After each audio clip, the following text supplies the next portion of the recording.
Hey, what's going on, guys? Got a couple impulse informational videos for you today. Real quick, I got this base model impulse that you guys obviously saw the unboxing in for a while. I was waiting on the stock RAM assembly, and I was able to pick up a huge impulse part slot off of Lights Out off of impulseowners.com. So huge thanks to him. I got a bunch of parts for a really great price, and I'm able to put up this video. So I put that in, put all the stock pieces back on here. And I've got one of my private labels. I've got the Atomics Impulse sitting here that we're going to do a little comparison on. And this is just a compare and contrast what the stock, the base model impulses came with, vice some of the private labels. And I've got the red impulse as well. I won't be bringing it over here just to show you guys, but I can list off some of the stuff that came with that one. The two private labels I have aren't the greatest for comparison, as they don't come with everything that a lot of the other private labels did, but I have a list of the stuff and it's still a pretty good comparison. So first off, just to get things rolling, as I talked about the RAM assembly. So this one has the stock RAM assembly, which I attached and put in. We can take that out real quick. So I'm going to take out the bolt pin, and we'll take out the stock bolt while we're at it, since we're already on it. And the stock bolt is aluminum. It's this huge, massive, really elongated bolt, which is why the back of the impulse is open. As you can see, that fits in, and it's really, really long. It's got a bit of weight to it. It's not too heavy. It's still aluminum. Aluminum is obviously a very light metal, but that compares to some of the other bolts that were out there. And this Atomics Impulse, the Atomics Travel Impulse that this one came stock with the Strange bolt, which was basically just a Strange bolt was like the Voodoo bolt. It was just milled differently. It's a Durlin bolt. This is the Shock Tech bolt, however. This one doesn't have the Strange bolt. The Strange bolt was about the same size. It's about half the length as you guys can see here. It's about half the length of the stock bolt, and that's why a lot of the private label impulses are milled. They don't have a full body on the top. It's just stock. So stock, they would usually get the Strange bolt. The Strange bolt was mass produced by Smart Parts. It was a very common upgrade. It was pretty cheap, and they pretty much put it in all their private label impulses that were put out, unless the company had their own bolt. So obviously, like the Voodoo bolts were common. Shock Tech obviously used the Shock Tech bolt. Other than that, a lot of the private label impulses came with the Strange bolt, as this Atomics would have if it was actually brand new from Smart Parts. So keep that bolt out and put this down. We'll get the RAM assembly out. So this one's actually screwed in pretty lightly, so we can get that out.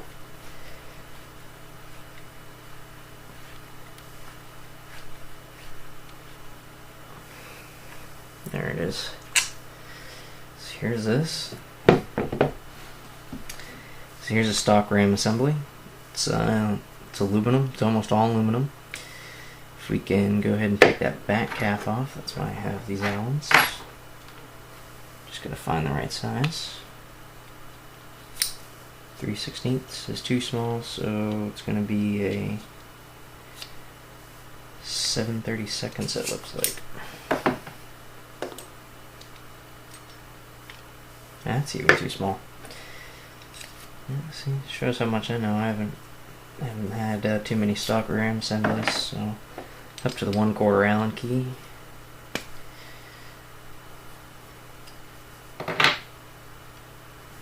Take that out. So here's the stock end cap. Now the end caps were one of the easiest things you could upgrade. There was tons of end caps available out there. New Designs did a lot of them. I believe this one doesn't have one, but the Red Impulse has one of the New Designs end caps. They were really cheap because obviously it's just a cap. But see if we can get a good picture of the inside of this. And I'll show you some differences between this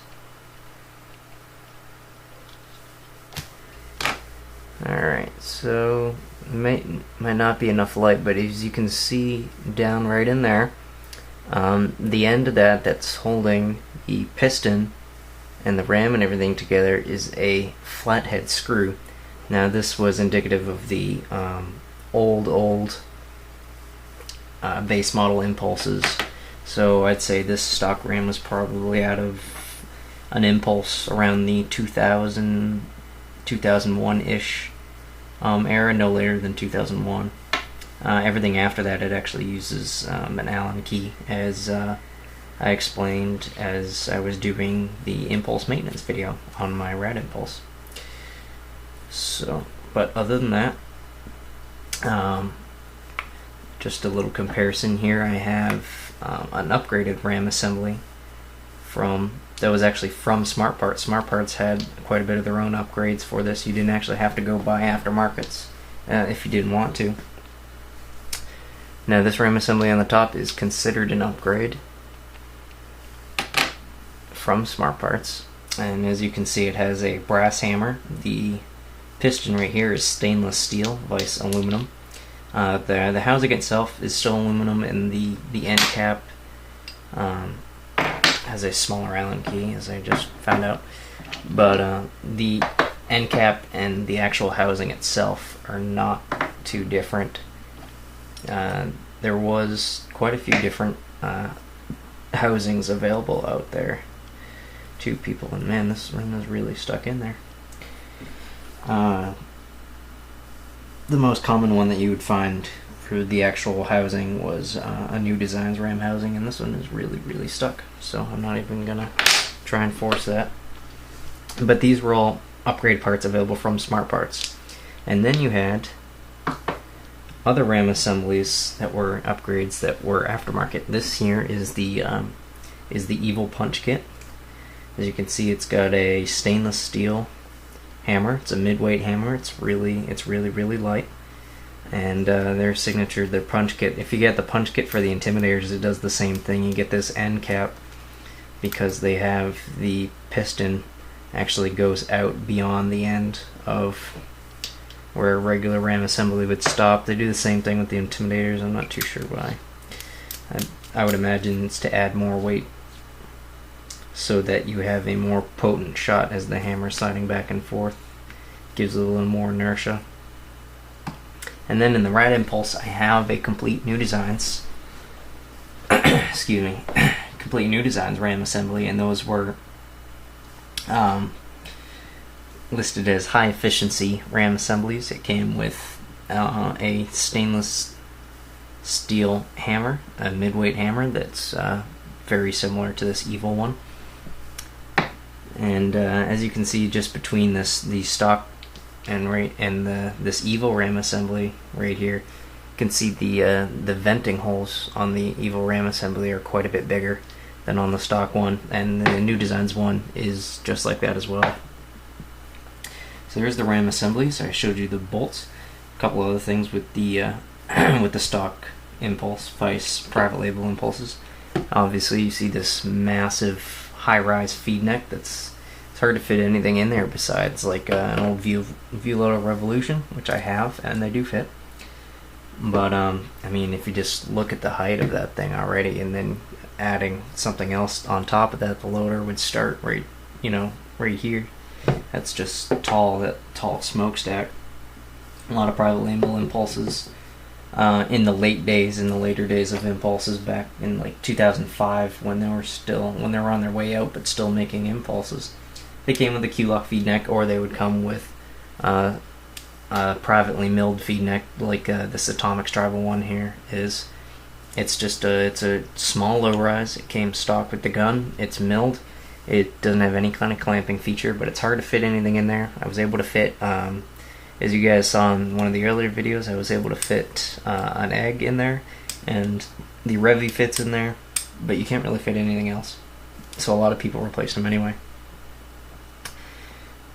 Other things between the two impulses, a lot of the times you had, instead of this vertical max flow, instead of this big vertical max flow regulator that you can see here, what you get on these private label impulses, especially the later ones, if the anything later than 2003, they came with like this the updated vertical max flow. It's basically the same exact regulator as an SFT shocker. It's just got private label milling on the outside.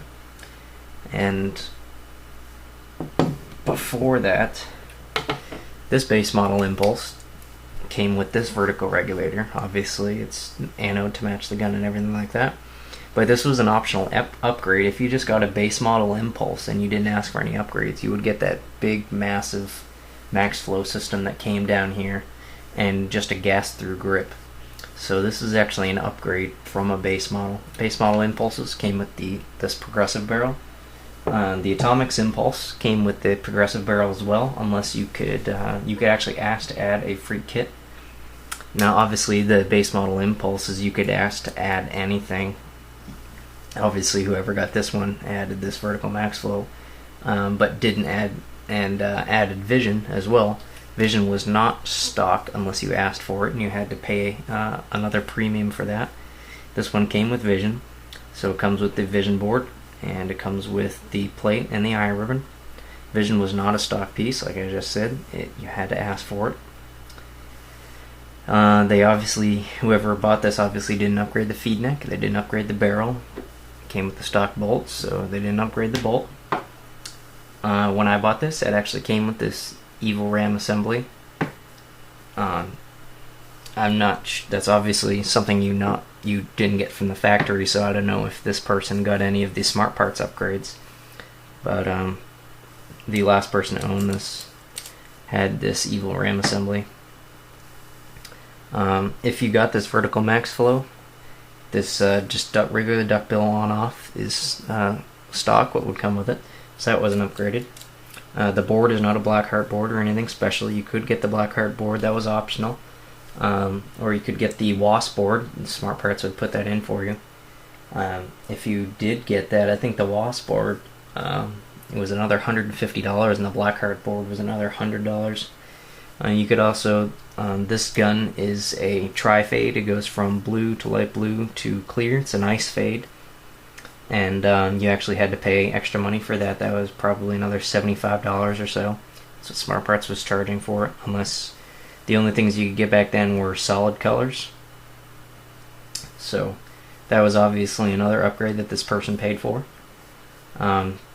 The one thing they didn't get though was an LPR. There's no LPR in here. That was another $90 from Smart Parts if you wanted to get that. So there's just a cap, just an end cap with a spring that actually might be on pretty loosely here. Try and get that off. Let's see.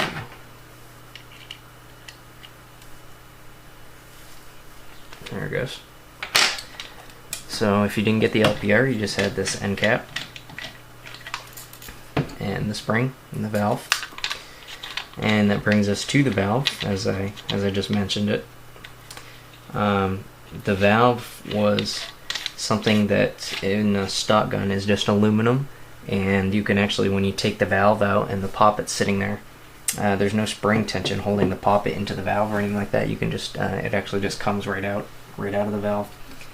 In something like this Atomics Impulse, you had either the upgraded valve, which was a spring tensioned valve, which I'm not sure on how much you would have to pay to get that, but other than that, you could get aftermarket valves. Evil actually made an aftermarket valve. The big one was the New Designs Rip valve, and that is in the Rad Impulse that I have. All the internals on that one are all New Designs, and that valve worked really well. There's a couple other valves out there that I believe were going for $30 or $40 at the time when they were out, so it's not too bad.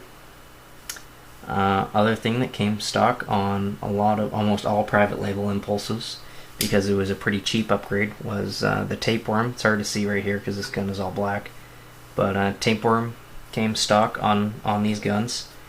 Obviously, whoever ordered this did not get the tapeworm. The tapeworm on the stock impulse to upgrade was probably another $30 coming from the factory, and overall, I mean, you could add almost anything. The stock trigger on this base model Impulse is upgraded to the blade trigger. The blade trigger from Smart Parts was a very common upgrade that came stock on almost all private label guns, unless the company that made the gun made their own trigger, like the Eclipse Impulse. Eclipse put the Eclipse blade trigger on there. So that's about it between these couple of impulses. The big things, as we go back over everything, were the regulators.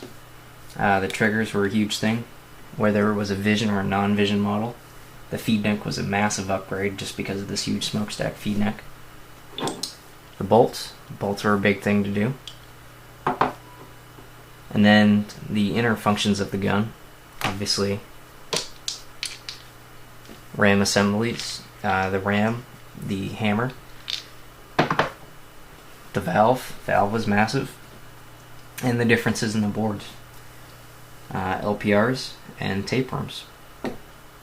So that's just a little bit of information of stuff that you could and couldn't get with an Impulse.